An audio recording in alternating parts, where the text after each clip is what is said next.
1893 সাল। উত্তাল সমুদ্রের মাঝখানে একটি বিশাল জাহাজ।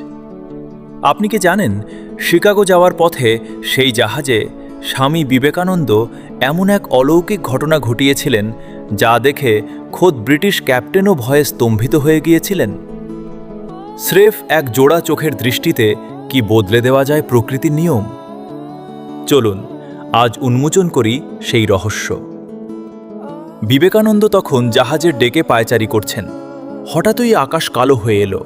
শুরু হলো ভয়াবহ সামুদ্রিক ঝড়। জাহাজের ক্যাপ্টেন এবং ক্রুরা দিশেহারা। তারা জানতেন এই ঝড়ে জাহাজের শরীর সমাধি হওয়া নিশ্চিত। ব্রিটিশ যাত্রীদের মধ্যে কান্নাকাটি শুরু হয়ে গেল। কিন্তু এই চরম বিশৃঙ্খলার মাঝেও একজন মানুষ ছিলেন স্থির, অটল, যেন এক জীবন্ত হিমালয়। স্বামী বিবেকানন্দ। প্রত্যক্ষদর্শীরা বলেন, বিবেকানন্দ জাহাজের এক কোণে গিয়ে গভীর ধ্যানে মগ্ন হলেন। তার সারা শরীর থেকে যেন এক অদ্ভুত তেজ বিচ্ছুরিত হচ্ছিল। ঠিক সেই মুহূর্তে ঘটল সেই অবিশ্বাস্য ঘটনা। বিবেকানন্দ তার চোখ মেলে সমুদ্রের উত্তাল ঢেউয়ের দিকে তাকালেন। কোনো মন্ত্র নয়, কোনো চিৎকার নয়, শুধু এক তীক্ষ্ণ দৃষ্টি।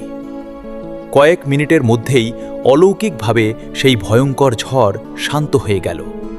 আকাশ পরিষ্কার হয়ে ধরা দিল এক মায়াবী আলো। ক্যাপ্টেন দৌড়ে এসে বিবেকানন্দের সামনে মাথা নত করে দাঁড়িয়ে রইলেন। তিনি বুঝতে পেরেছিলেন এই সন্ন্যাসী সাধারণ কোনো মানুষ নন। বিবেকানন্দ বলেছিলেন, মনকে জয় করতে পারলে প্রকৃতিও তোমার হাতের মুঠোয় চলে আসবে। এই ঘটনাটি কি কেবলই কাকতালীয়, নাকি কোনো অলৌকিক যোগশক্তি? আপনাদের কি মনে হয়? কমেন্টে অবশ্যই জানান। আর স্বামীজির জীবনের এমন অজানা রহস্য আরও জানতে সাবস্ক্রাইব করুন।